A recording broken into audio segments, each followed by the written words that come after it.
The release of texts on Monday night sent to former Trump White House Chief of Staff Mark Meadows on January 6 amount to a smoking gun when it comes to whether those in and around the president were aware of the rising insurrection of that day and the role then President Donald Trump himself needed to play.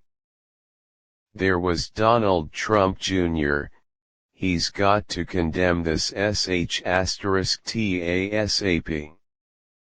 And Sean Hannity, can he make a statement? Ask people to leave the Capitol. And Laura Ingraham, Mark, the president needs to tell people in the Capitol to go home. This is hurting all of us. He is destroying his legacy. And Brian Kilmeade, please, get him on TV. Destroying everything you have accomplished. There can be no doubt that, in the moment, those who had Trump's ear from his eldest son to his enablers on Fox News were not only aware of what was happening at the U.S. Capitol, but also were pressuring Meadows, and presumably Trump, to do something about it. As you may remember, Trump, for a number of hours even as the Capitol was being ransacked, did nothing. When he did finally release a video message in response to the riot, it was, something short of forceful. I know your pain. I know you're hurt, Trump said. We had an election that was stolen from us. It was a landslide election and everyone knows it, especially the other side. He added, this was a fraudulent election, but we can't play into the hands of these people. We have to have peace. So go home. We love you.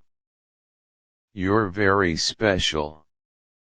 Trump's lack of a quick and convincing response is made all the worse by the clear urgency of the warnings he was getting from the people around him.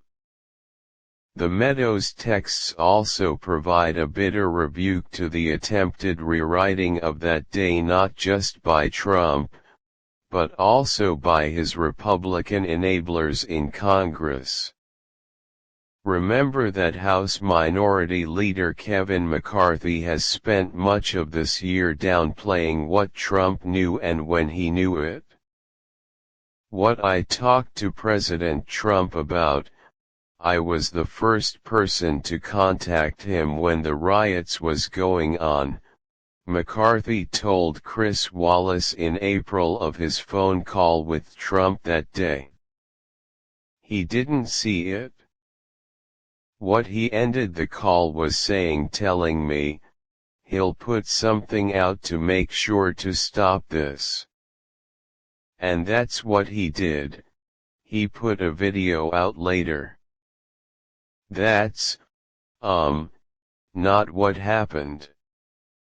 Here's what did happen, via reporting in February from CNN's Jamie Gangel, Kevin Liptak, Michael Warren, and Marshall Cohen.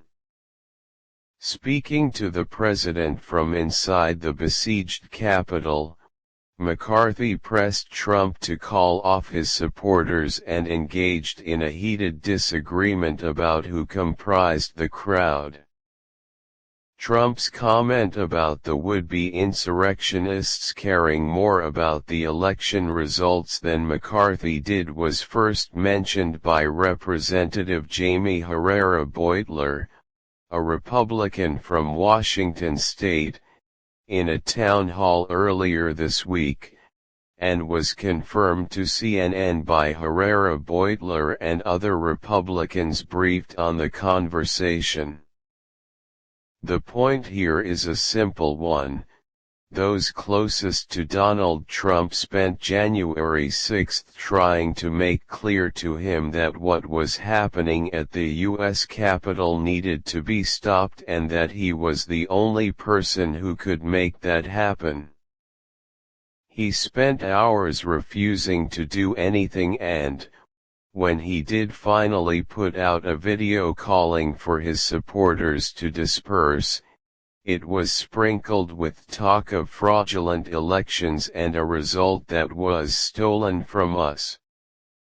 What's truly remarkable is that that isn't even the worst thing that these texts reveal. The worst thing is this: even knowing what they said to Trump on January 6 about the severity of what was happening, many of these same people have spent the last year doing their damnedest to downplay it all, arguing that the whole thing was overblown by the media and its Democratic enablers. That, to me, is the truly appalling part of all of this. To know the right thing and to even call on Trump, in the moment, to do the right thing and then spend the next 11 months pretending publicly like you didn't. Gross.